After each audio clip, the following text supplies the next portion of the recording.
tukiraho tuza kubyara ijimbo iya mbere nyine yabaye Minembwe. Minembwe tuyivyarana ayandi maparuwase abiri. Nyamurenge wa mbere wayoboye ijimbo ni jewe. Nje wayoboye ijimbo muri uwo mwaka nakubwiye 77. Batwakira icyo gihe tutabatisha.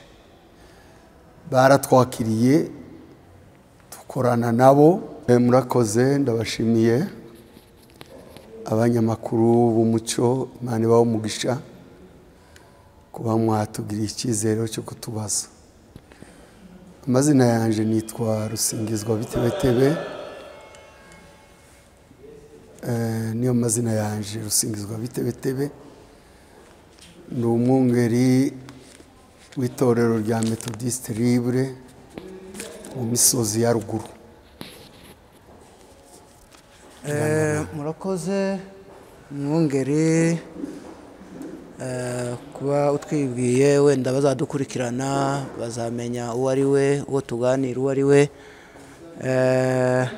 Tukaba twagize amatsiko yo kugutumira kugira ngo tuganire. Ikiganiro twashatse kumenya amateka y'itorero rya Methodiste. Iri torero rya Methodiste ryaba ryaratangiye ryari muri Kongo, ryaje ryari muri Kongo, ryazanywe n'abandi. Murakoze. Torero rya Methodiste Libre ryaje muri Kongo nyuma ya independence. Ubutumwa bwiza bugerino bwazanye aba missionnaire bavuye mu Bwongereza bitwaga IPMGB. Nibo twita bakadafe kuri none. Bageze mu mwaka w'1921. Abari bo bokipa rwa Rwanda rwa Zafizi ibubembe hose. Abasedwasi bazi mu Bafurero, abaserepa baza yari Libre Norvège, baza za Bukavu ikaziba ibushe. Ubwo rero bageze ku mwaka w'1960 cyo gihe cya independence, barasezera kuko bahe bataha. Bamaze gusezera nibwo bagiye kuzana umugabo witwaga Muzuri Johnson, yari ibuvira mu ikanisa rya Libre Sedwasi, ariko akaba umubembe. Baza kumuzana ngo azabere ababo representa muri iryo kanisa. Nuko bamuzanye abari gusigarana ikanisa mu maboko. Haba ikibazo cy'amashuri kubwo ijambo ry'Imana bari bararyigishije kabisa. Abo Bangereza bari barabanjije yigisha ijambo ry'Imana neza, ariko ibikorwa bindi bya kijambere byari hasi. Bababwira kuko bakwiriye ko baheza cyane amashuri, abana bakiga na amavuriro n'ibindi. Abangereza barabanangurira, bababwira kuko ndakindo bazabakorera na kimwe. Bati turagiye musigare murebe uko mwitabara mwebwe mwenyine. Icyo gihe ikanisa basize ryicara hasi rishaka abandi ba missionnaire bozo bafasha. Niko kuji Burundi. Hari yo mwene wabo witwaga Anania Miyambo yari umubembe, abari bo barangira ikanisa rya Methodiste Libre. Ati ni itorero rishobora kugira icyo ribamarira.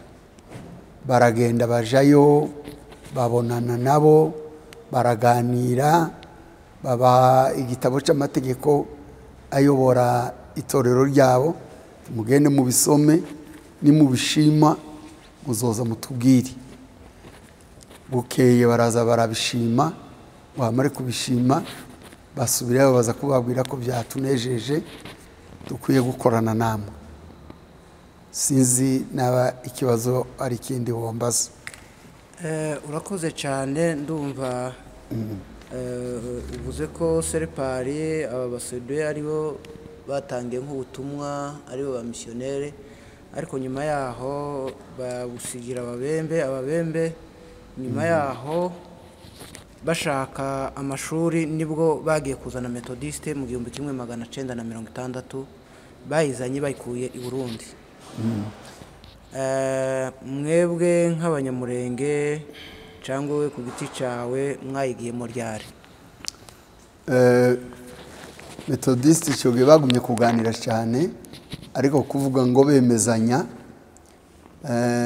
bagarura ni amafaranga abangereza bari baraguze amaparcelle ni mu 1962.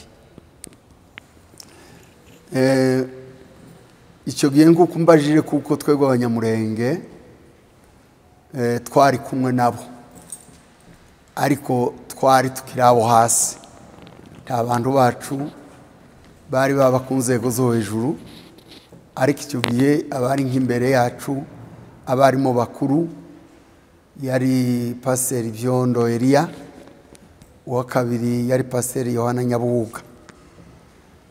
Icyo gihe muri uwo mwaka abanyamurenge n'icyo gihe batangiranye nabo, haza kuba intambara rero ya Murere, niyo yisha abantu ba Yohana Nyabuhuga barapfa, ariyo kanisa ryo kuri Kirumba. Abanyagatongo barapfa, ariyo kanisa rya Byondo, ariko Byondo we ntiyapfuye. Bahera ko barahunga, abantu bagenda mu Mushyashya. Bagezeyo Byondo yiyunga n'itorero ryo rya Libre Sedwasi, abari yagenda. Hasigaye abantu bakeya cyane muri iyo torero rya Methodiste rimaze kuza. Reka mvuga ibyacu twebwe. Ubwo hahereye ko n'abamisiyoneri ba Methodiste ndibabaye bakiza kubera indambara ya Murere yari ihari, kugeza ubwo abantu bahungutse muri 67 batangiye guhunguka. Nicyo gihe natwe twatangiye kubona ububyuke, twari mu gihugu cy'inganje. Tumaze kugira ububyuke buhambaye kabisa, dushaka abantu two kwiyunga nabo, twari tumaze kwirukanwa muri Katolike. Buke yaza umupastori waruturutse Kalemi w'ikanisa rya Methodiste witwaga Sospat Manga. Uwo ngo tuza kubonana, turamuganirira uko tumeze, ajana raporo yacu ibukuru hari Baraka, bashise baremera. Bamaze kutwemera, twebwe twakiriwe muri Methodiste abantu bavuringanji umwaka w'1968. Nicyo gihe tubirubuye muri iyo torero rya Methodiste Libre. Urakoze cyane. Icyo cyari ikibazo cy'amatsiko nyine cyo kubabaza ukuntu mwahamagawe n'ukuntu mwatangiye umurimo muri Methodiste. Uvuze ko mwagiye muri Methodiste mu 1968. Icyo gihe mwagiye muri Methodiste uvuye muri he torero? Je navuye muri Methodiste mvuye mu itorero rya Katolike. Ubwo twari turimo dusenga Imana, twakira iby'umwuka w'Imana, hanyuma baraduca badukura muri iyo torero ndibabyemeraga. Nguko nabivuze, dushaka abo two kwiyunga nabo kugira ngo bazadufashe, niko kwiyunga n'iryo torero rya Methodiste. Twari tuvuye muri Katolike. Kuvuga ngo wakiriwe mu itorero rya Methodiste uvuye muri Katolike, ariko nyine ari ingaruka yuko mwakiriye umwuka Katolike itemeraga iby'umwuka cyangwa iby'umuhamagaro. Icyo gihe babakiriye nk'abakristu cyangwa babakiriye gusa nk'abantu bavuye muri Katolike, baratangira barababatiza mu babakristu, cyangwa mwahise mukomereza aho ngaho kubera ko mwari mubarirwa nanone muri Katolika?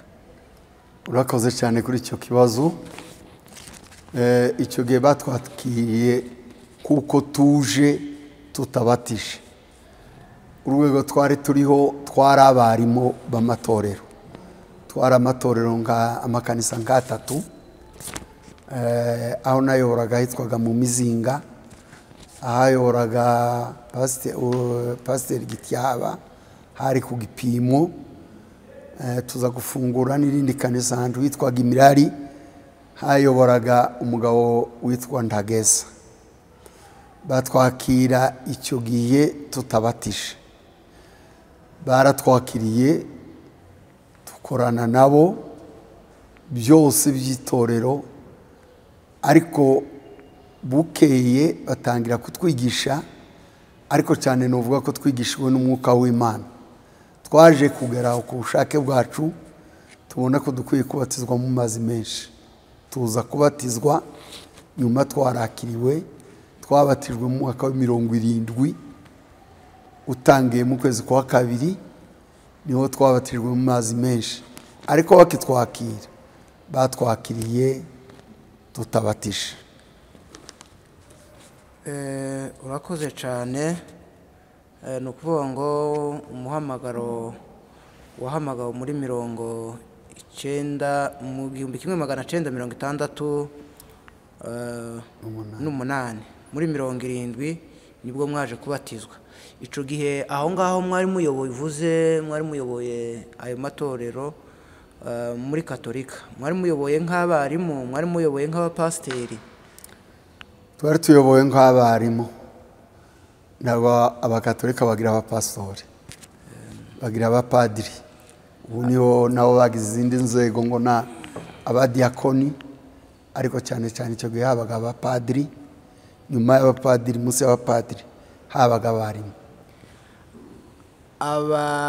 Aha mwari muyoboye bamaze kubakira, uvuze ko ari ku bushake bwanyu, mwumvise ko mugomba kubatizwa, muja kubatizwa, ariko igihe babakiriye mugiye mukora nk'abakristo, ico gihe mwakoraga nk'abande, nk'abamwarimu nanone mwari muyoboye barya abantu mwazanye, cyangwa mwari abakristo gusa, mwari abadiakoni, cyangwa mwari abapasiteri? Twari abarimu, twakomeje kuyobora aba bakristo bacu twazanye mu rwego rwa ba mwarimu, turabayobora. Icyo gihe twari dufite umupasitori w'umubembe wavaga i Kalemi, kuko nabivuze, yitwaga Pasiteri Sosipate Manga, ariko twebwe twari abarimu. Nuko amaze kubakira uwo mupasiteri yahise abaha izo nshingano z'ubwarimu. Ubupasiteri bwo waba warabusengeweho cyangwa waba warabaye umupasiteri ryari? Urakoze. Niyo mpamvu yavuye ibyo byo kubatizwa cyane. Tumaze kuba mu itorero rya Methodiste, twari ahantu kure, n'uwo mupasiteri urumva ko yavaga i Kalemi akadusanga Inganje, ariko biza kuboneka yuko Inganje akwiriye kuba umuntu ukora imirimo imwe pastorale kugira ngo afashe abantu, ko kubarika abana nk'indowa. Hari igihe uwo pasiteri atabonekaga kuko atari hafi, baravuga bati hariya hitaruye ahandi, reka turebe ukuntu twohafasha imirimo ikabegera.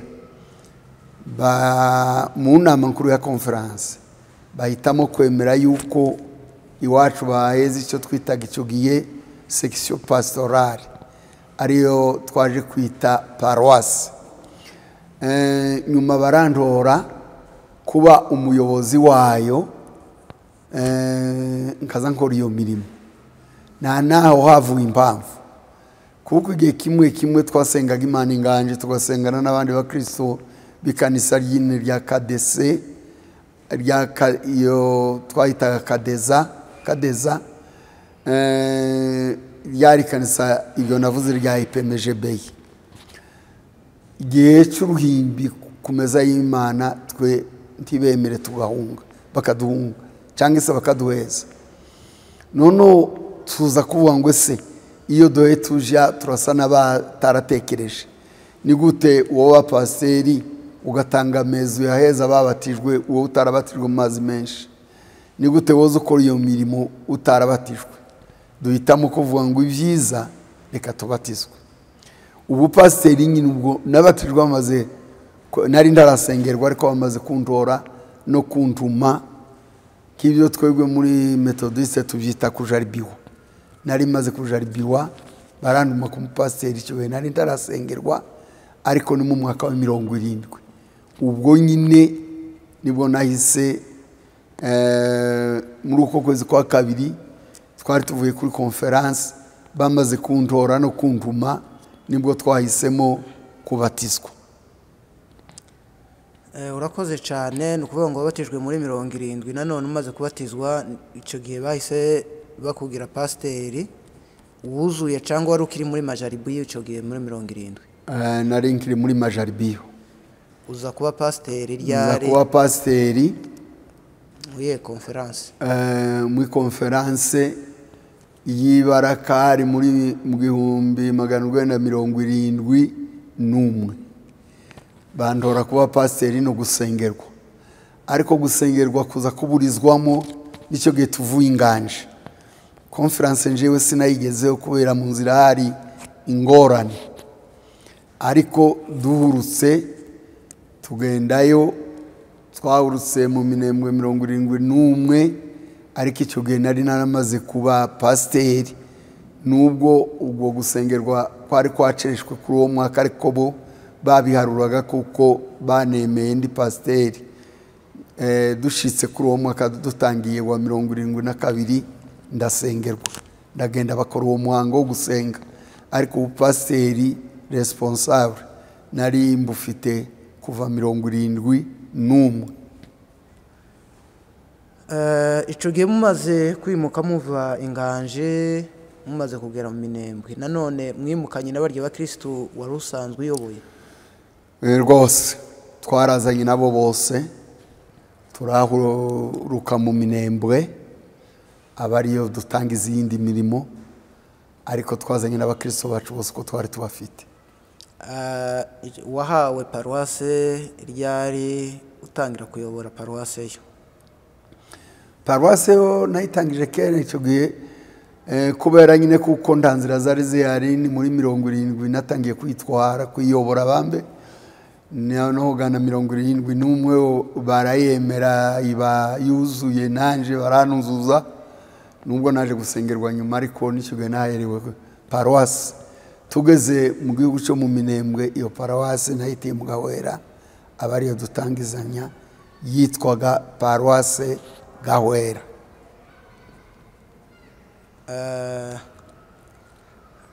Uza kuyobora paruwase ya Gahwera, icyo gihe wayiyoboraga nka pasiteri cyangwa wayiyoboraga uri revera? Nayiyoboraga ni revera. Ubu nahise bansengera ku burevera kabisa. Ndi revera, nasengiwe ku burevera 74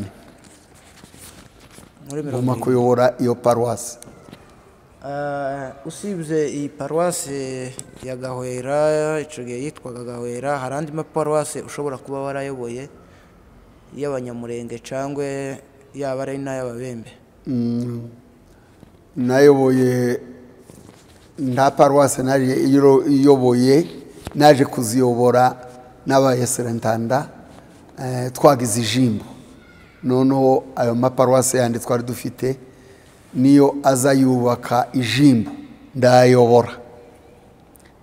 Wabaye seretanda mu uhe mwaka iwe? Ibyanje byarihuse cyane, Imana yagumye kubimfashamo.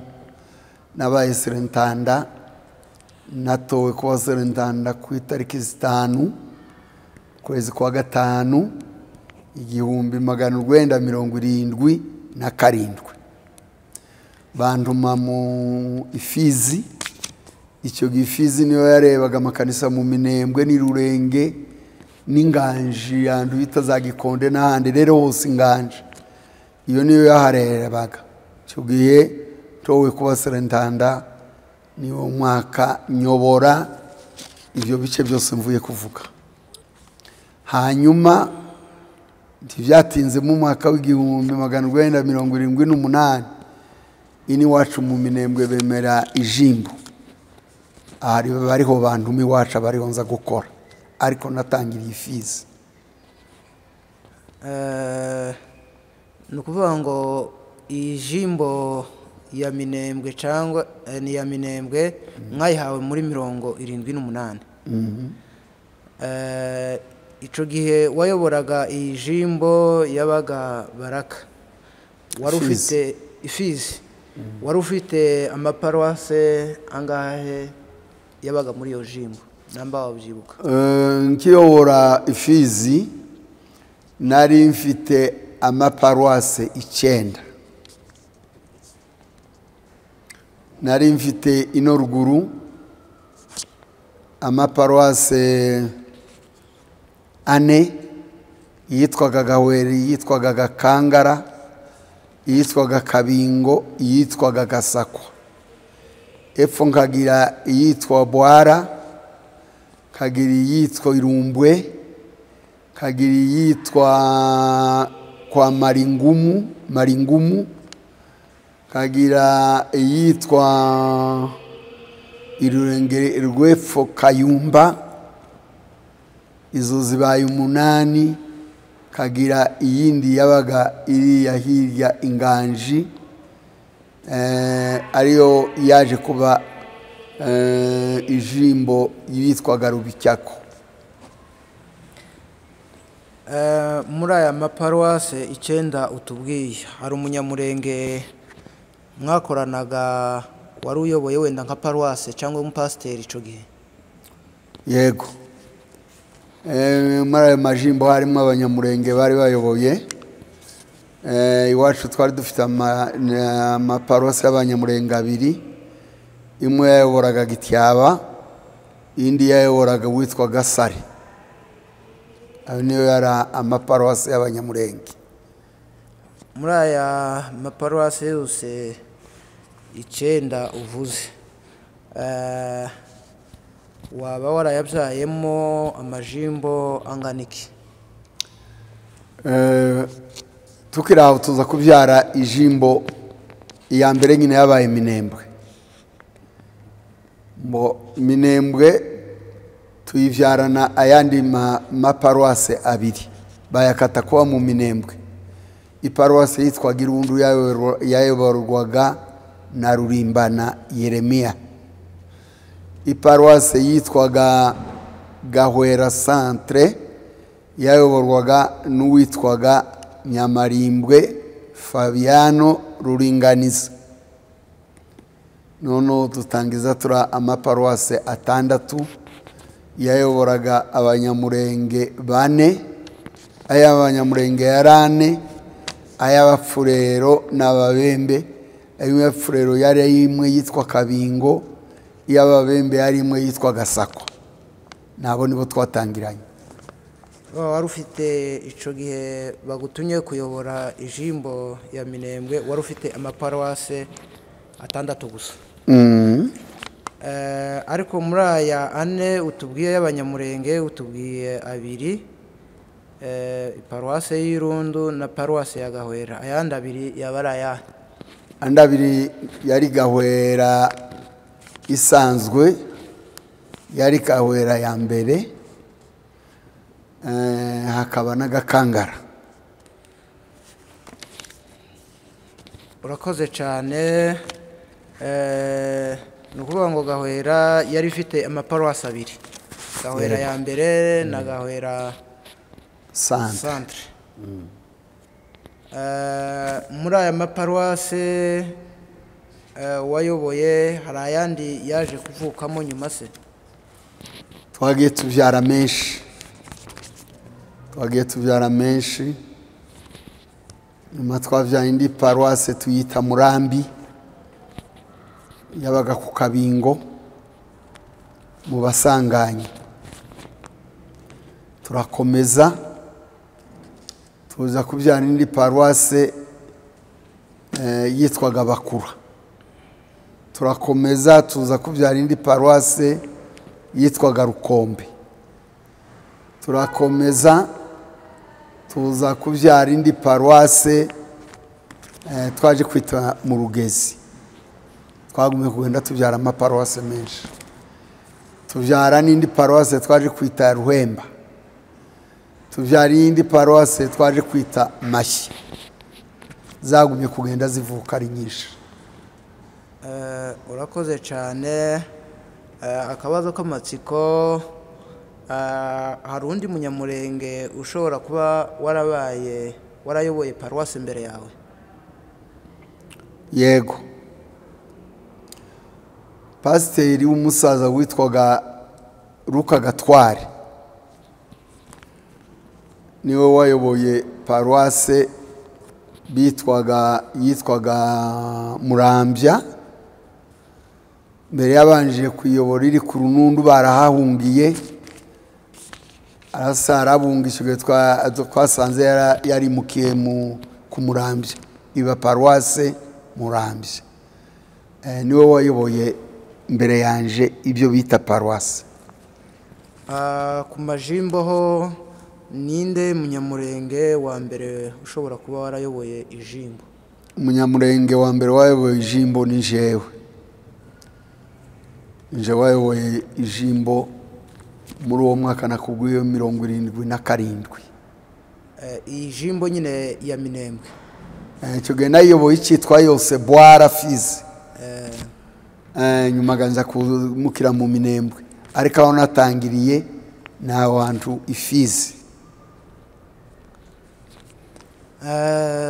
Waba uzi wenda umubare w'abapasiteri ushobora kuba warabwirije utangira umurimo w'Imana, ukaba warabasengeye ku pasiteri, waba uzi umubare wabo? Ni benshi. Gituma mvuga ngo ni benshi, ka conference yacu ya Haut Plateau ubu twari tugeze ku bapasiteri 129 kandi abo bose basengewe mu maboko yanjye, niko nuvuga. Muri conference yindi ya Noro nayo nari nabyaye, yarimo abapasiteri nabo 118. Aho ni ku myaka ya mbere, nko mu 2016. Ariko nyuma twasubiye gusengera abandi bapasiteri. Hari n'abandi bagiye bimuka bagenda mu zindi ntara, mu zindi ntera, ariko bishoboye kuko abantu b'abapasiteri bose twasengeye bashobora kugera 500. Nda mashaka simenye effective neza, ariko nzi kuko borenga 500 hamwe n'abagiye bagenda mu bindi bihugu. Kuri none wamenya umubare w'amaparuwase wabyaye yose kuva ubaye Seritanda, amaparuwase yose wagiye ubyara? Yego, bishoboka se no yamenya. Muri conference yacu ya Haut Plateau twari dufite amaparuwase 23. Aho muri baraza yindi twari twarabyaye yo muri Noro, irimo amaparuwase menshi ndetse kuruta ayiwacu mu Minembwe. Irimo amaparuwase 29 niyo maparuwase yaragezweho yose, akababaye 20 rero na 3 na 29 ni 52. Muri aya maparuwase 52 ashobora kuba ayoboye abanyamurenge yangana iki? Simbyibutse neza, sinabiteteguje, ariko ashobora kuba ari menshi.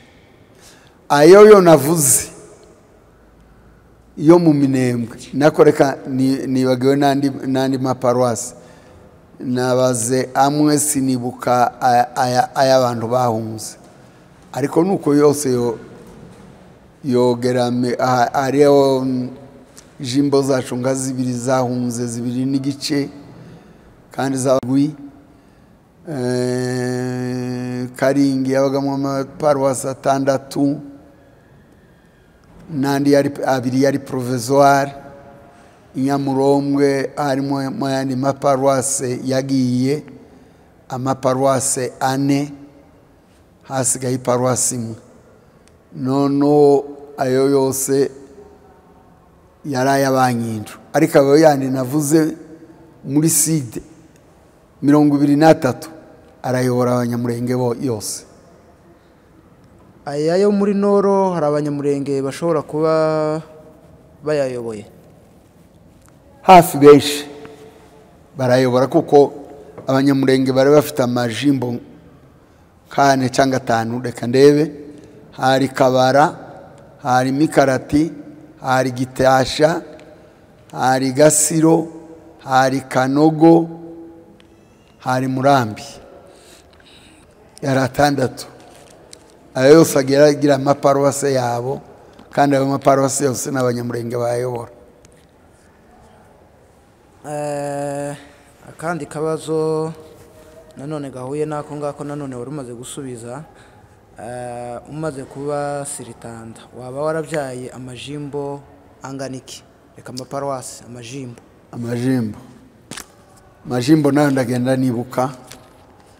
Twabyaye ijimbo ya mbere ni ijimbo ya Kabara, hasubiza ijimbo ya Kabingo, hasubiza ijimbo ya Bakura, hasubiza ijimbo ya Kidegu, hasubiza ijimbo y'Inyamurombwe, hasubiza ijimbo ya Karingi, hasubiza ijimbo y'Irundu, hasubiza ijimbo ya Rwiko Bidegu, hasubiza ijimbo ya Gahwera.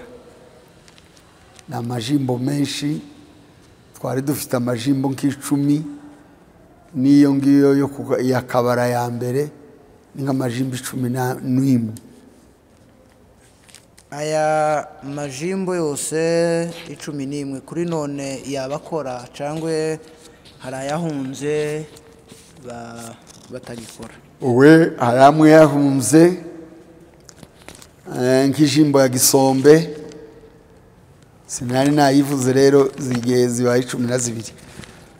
Ijimbo ya Gisombe yarahunze, ijimbo ya Karingi yarahunze, Nyamurombwe yarahunze hasigaye paruwasi imwe gusa.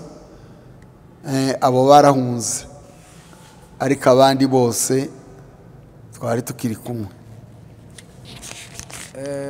Muri aya majimbo 12 wari utubwiye, ayoboye abanyamurenge yabarangahe kuri none? Ndayibuka. Abanyamurenge ya Minembwe iyoboye Minembwe. Abanyamurenge bambe abanyamurenge bayoboye ijimbo ya Minembwe, ijimbo ya Kabingo, ijimbo ya Bakura, ayo na 3, Kidegu 8, Nyamurombwe na 5, Rwiko Bidegu na 6, Irundu na 7, Gahwera na 8. Ayo majimbo yose ayoboye abanyamurenge. Uwa ngo majimbo 12 8 yose ayoboye abanyamurenge. Aba bayoboye aya majimbo bose ko abasiritanda 12 waba ubazi, abahari n'abatagihari? Ndabazi. Ijimbo ya Minembwe nije wari ukiyobora. Ijimbo ya Kabingo ubirayobora n'uwitwa Sebatware Mushaku. Ijimbo ya Bakura irayoborwa na Revera Rubogora Ngendahayo Vedaste. Ijimbo ya Kidegi yayoborwa n'uwitwa Yohana Ndagiro. Ijimbo ya Rwiko Bidegi irayoborwa n'uwitwa Binikizamon. iy'Irundu irayoborwa na Revera Mugisha Esironi Kajumbu, ijimbo ya Gahwera ikayoborwa na Rwumbuguza Semiyo. aya yandi majimbo ane asigaye atayoborwa n'abanyamurenge ibo wabuzi abayayoboye kuri none? Yego ndabazi. Ya Gisombe iyobowe n'uwitwa Kishembe Jeremy, jimbo ya Karingi ikayoborwa n'uwitwa Itumbura, niwe wundi uyiyoboye. Aho ijimbo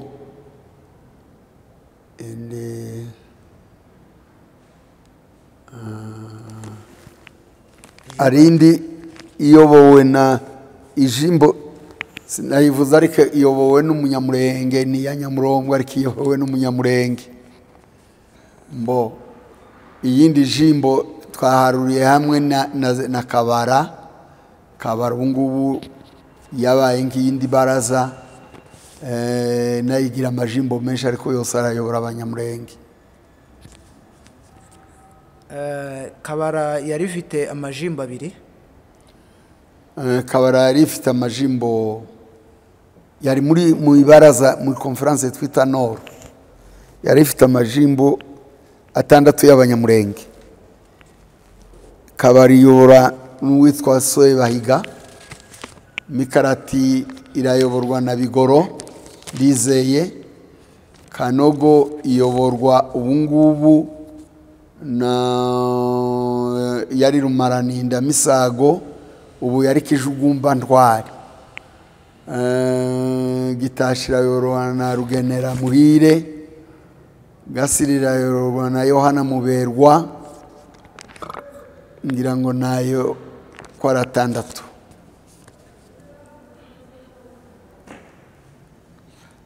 Ikindi mbaza, ndumva warakoze imirimo ikomeye cyane. Ico mbaza kugira ngo umuntu ahabwe ijimbo mugendera kuki? Twebwe guhabwa ijimbo ni ukubura umupasiteri wuzuye uri Revera, ni ukuba uri umuntu ushoboye kompetanye n'ushoboye ubuyobozi, uwo bazi ushobora kuyobora abandi bantu. Icyo nicyo bibandaho cyane. Ukaba n'umukristo ufite ubuhamya bwiza, ukaba n'umuntu ufite ubumenyi, nubwo utoba warize cyane ariko ufite ibyo wize hejuru y'ijambo ry'Imana. Nibyo bashingiraho guheza umuntu ijimbo, kumutora kuba serentanda kuko tubivuga. Ikindi mbaza nanone gihuye n'ico watubwira wenda kugira ngo mumenye umuntu nyine, cyangwa nk'abo bapasiteri wagiye usengera, n'ushobora sengera abapasiteri benshi bagera hafi 500, ni izihe ngingo cyangwa ni iyihe ngingo wagenderagaho kugira ngo usengere umuntu umwizere umuhe ubukozi? Ingingo ni kimwe nuko namaze kuvuga. Iwacu muri Methodiste ubupasiteri bugira intambwe zutera. Ijambo rya mbere twagiraga, ishuruti ya mbere nuko umukristo wizewe, uhamwa neza n'abantu. Ijambo rya kabiri nuko warize. Iwacu tubijyamo. Twagiye tugira ingero nyinshi, abantu bagiye biga, twatangiye imyaka nk'ibiri, tugera mu myaka 4, tugera mu myaka 6, tugera ku rwego rwa university. Ibyo barabibaza, bakabaza amashuri wize kugira ngo pasiteri. Hanyuma iyo bakwemeye, duca mu rwego twatwita rwo ku umupasiteri umenyerezwa, ariko mu Giswahili tuzo tuvuga ngo umupasiteri ujaribiwe, warajaribiwe. Wahavukaze ukasengerwa mbere kuba diacre. Ibyo nabo hagira imyaka nk'ibiri bakabona kukuzuza, ukaba Revera wo kuyobora iparuwasi. Nuko niko tubicamo duhe tutuzana abantu. Aya masomo utubwiye mugenderaho umuntu kuba yarize ni amasomo asanzwe, ni teoloji cyangwa ni amasomo nyine ajanirana n'imyemerere yanyu cyangwa na kominote yanyu ya metodiste?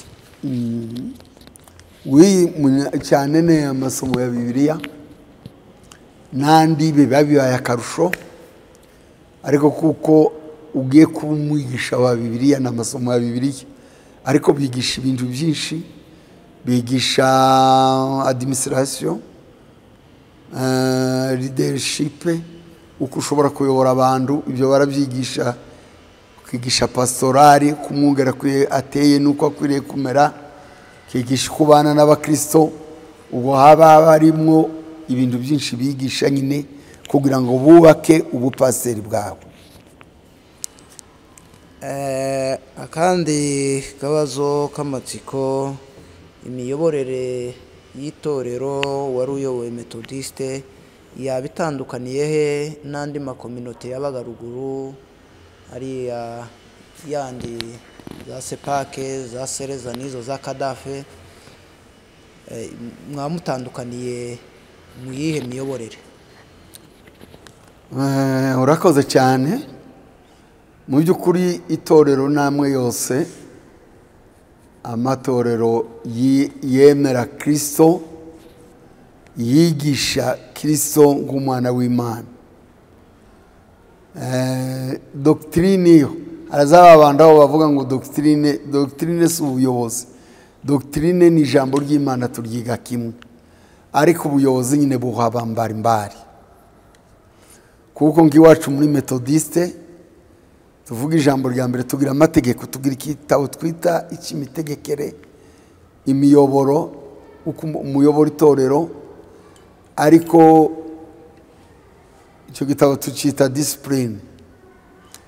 Icyo dutandukaniyeho n'abandi, tugira amategeko ntarengwa.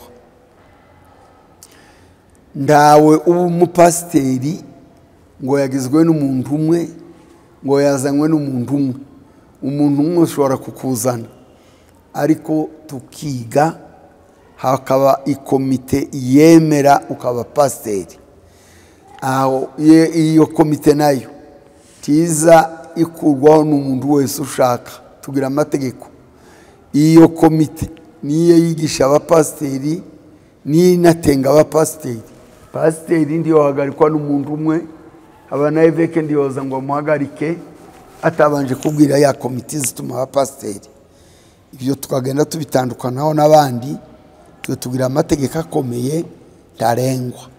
Nuko kugira ngo paruwase ibe paruwase, si umuntu umwe uzuyigena, ni ukuba inama ibyemeye yabyemera tukabona kuyemeza.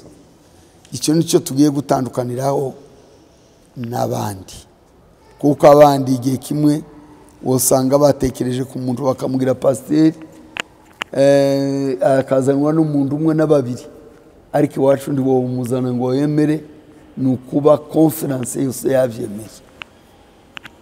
Aba bantu ndumva ni nk'abasaje cyangwa ni nk'abantu bafata icyemezo mu itorero. Aba bantu ni abapasiteri, ni abajanama b'abapasiteri, ni bantu ki aba bantu bafata uwo mwanzuro? Urakoze. Iyo nama yacu yiga iby'abapasiteri, ibamwe abantu bangana, bamambure bayo nabo twita abasiretanda b'amajimbo. Iyo nama tuyita inama ikomite yo gutuma. Izibamo rero iyo baraza igirwa n'amajimbo, hazazamo serentanda w'ijimbo. Metodiste twebwe nta nama tutogiramo abarayike, akabanamwo n'umurayike wiwe. Buri jimbo ni abantu babiri, serentanda w'ijimbo n'umurayike, nibo baza bayibamo. Ubu rero ikibazo babajije ni inama irimo bose y'amajwi angana. Ni ukuvuga ngo abasiritanda n'abakristo banganya amajwi, baserukira abantu bose kimwe, atari isiritanda gusa. ariko akwiye guserukirwa n'undi tukamwita umuyumbi, nibo bagize iyo nama, nibo babafata iyo mipango. Akandi kabazo k'amatsiko nka Seretanda uyoboye ijimbo, nk'uko uyoboye ijimbo, ariko nanone hakaba hari umukristo wayoboye wigishije, ufite ububasha bwo kumusengera ku pasiteri utabanje gucisha muri iyo komite yindi? Iwacu muri Methodiste ntibibaho, haba nubwo mukunda nubwo wamwenenya ko ndi wo musengera, mupaka iya komite ikemera, nawe wenyine ntiboroha bakwemerera. Akandi kabazo k'amatsiko watubwira wenda n'ubundi wabikozeho, ariko ndashaka kugira ngo mzumve cyane ingingo cyangwa ico mugenderaho kugira ngo musengere uwo mupasiteri. Icyo tugenderaho usibye ayo masomo hari ikindi mushobora kuba mugenderaho? we tureba ni ibyo akora, tugahamya kuko ibyo akora biri mu nzira yubaha amategeko yacu akayagenderaho, adata gahunda twamuhaye. Ibyo nibyo bizatuma tuvuga ngo uyu turamuzanye ngo ni mu musengere yabaye pasiteri wuzuye. Nanone hariya muturanye n'andi makominote twagiye tuvuga hano haruguru, umuntu aje ari umupasiteri ariko kandi ataraciye muri ya nama yanyu ya yindi yemeza abashumba cyangwa abapasiteri ko agomba kuba pasiteri, cyangwa yize ya masomo ya yandi mwifuzaga ko yiga ya Bibiliya, ese uyu muntu mumwakira mute? Twebwe iwacu muri Methodiste Libre biragora, twakira umuntu ariko twabanjije kugenzura umuntu, turamwakira aze yobazanye n'abakristo biwe, amaze gushika tuba tumujana raporo muri iyo komite nakubwiye. Ibyo twiga impamvu yatumye aza. Ijambo rya kabiri dusanze ari impamvu itumvikana titumwemera tumusubizayo, dusanze ahanguwe ari salama turamwemera. Nyuma kugira ngo twemere ubupasiteri bwiwe buvuye ahandi, nuko tubonye ibyemezo by'uko yasengewe, naryo rikaba itorero dufatikanyije twemera, ariko atari udutore bantu barimo kwihimbira bonyine. Icyo kintu bituma tumwemera. Icya kabiri ni ukuba tuzi imikorere yiwe n'aba ayobora n'ubuhamya bwiwe tukamenya buri bwiza. Iyo dusanze ari umupasiteri wasengewe turamwemera, dusanze ari mwiza ariko yari atarasengerwa nabwo turamusengera. Irango nuko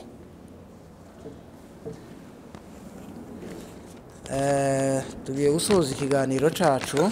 Yego. Umaze uri umuntu nanone w'inararibonye, umaze no kugenda mu bihugu byinshi, ntabwo ari ukubaca intege cyangwa kubacamba.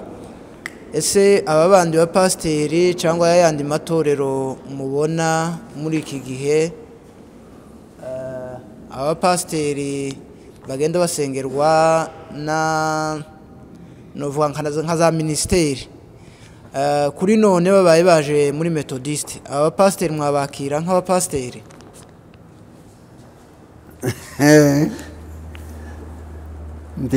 Twendi tubakira, burya turaziranye, twakira umuntu ariko tuzi iyo avuye, naba yari umupasiteri kweri mu itorero twizera turamwakira, ariko abaye ari umupasiteri mu itorero tutizera tutazi, ntitwamwakira n'icyubahiro cyiwe. Dushobora kumwakira ariko tukamugenda arengwa cyo kubanza kwiga itorero ryacu tukazomusengera. mbese akazasubukurwa ku pasiteri akongera kandi akamenywaho andi mavuta. Dusoza, murashaje, mugeze mu zabukuru, kandi Imana yabakoresheje imirimo myinshi. Kuri none itorero, ubaye mwimutse umuvuye ruguru cyangwa mwimuwe mugiye mu ijuru, ari nk'abantu se akabazo k'amatsiko ushobora kuba warateguye kugira ngo bazasigarire umurimo w'Imana? Urakoze cyane. Turagerageza kubishakisha kuko tuzi tutazabaho mirere, na imbaraga nkeya n'intege nke z'ubusaza zirimo.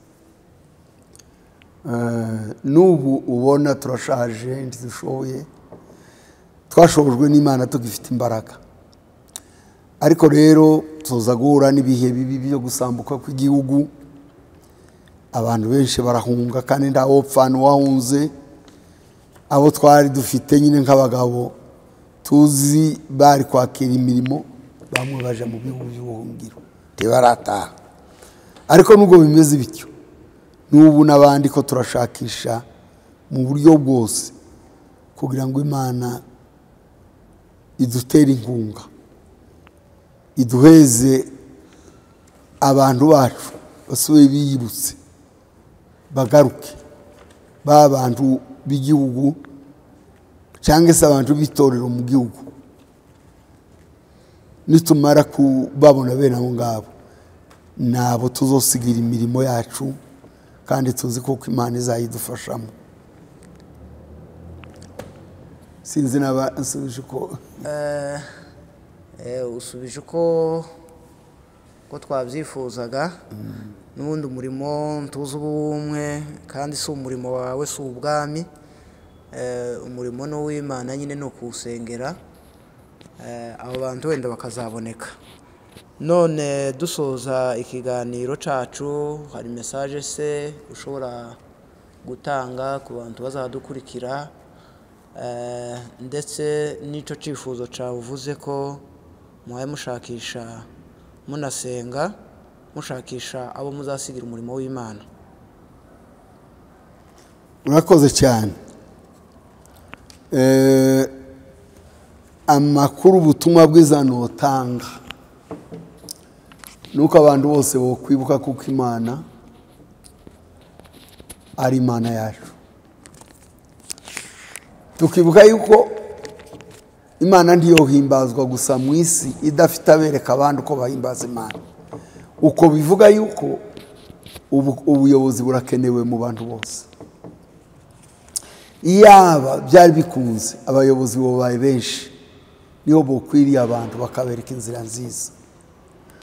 Haba ubutumwa bwanje ari kuvuga ngo cyane cyane abantu bacu batoya nibashishikarire gukorera Imana, nibaze imbere y'Imana, kugira ngo igihugu cyacu tuzokireremo abana, nuko abantu boba abayobozi, kandi abayobozi nyakuri. Dusenga Imana kugira ngo iduheze abayobozi bazoyobora itorero. Kabashishikariza abantu bose, abakiri bato, ko boja mu mirimo y'Imana, bakakorera Imana, tukubaka igihugu kiza Imana, cigishwa Imana, gisenga Imana, gikunda Imana. Ariko hari aho Bibiliya zitubwira ngo se bazoyisenga gute batarabwirijwe? Bwo kwizera icyo utegeze bwirwa? Ariko n'aba bantu bashobora kugaruka bagasenga Imana. Nuko rero abantu bo kwitangira imirimo y'Imana bakayikorera, kandi iyo mirimo niyo torero, niko kibanza kinini, nicyo gihugu cy'abantu b'Imana. Murakoze. Murakoze cyane, turagushimiye ku mwanya wawe watanze n'ikiganiro uduhaye. Tugasaba abazagikurikira bose kuzakora komenti ndetse na share, mutanga n'ibitekerezo byanyu. Murakoze, Sawa. murakagira Imana. murakoze. Yego.